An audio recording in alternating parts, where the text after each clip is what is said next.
Welcome to Samba Samba. Enjoy the video. You start by preparing the environment. Check Java is 64-bit and updated. This ensures the beta runs smoothly and avoids crashes. Next, make a backup of your worlds. Copy the saves folder to another location so you can revert if needed. Then, open the Minecraft launcher and sign in. Make sure you have the launcher's General or Installations tab visible, because the next step is enabling snapshots or adding a beta installation profile. Once done, proceed to create the beta profile. You now create an installation aimed at the beta. Click New Installation, give it a clear name, and optionally set a separate game directory to isolate files. Next, select the beta snapshot from the versions list or type the exact beta version number if needed.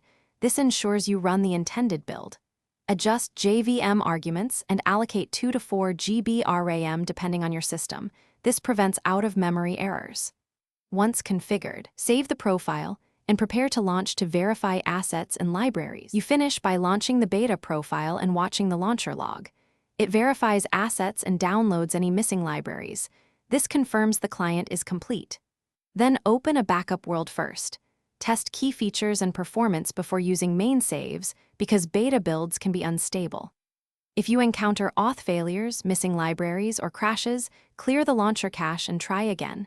If problems persist, reinstall the correct Java runtime and ensure your game directory permissions are correct. This usually... Thanks for watching. Consider subscribing if we helped you.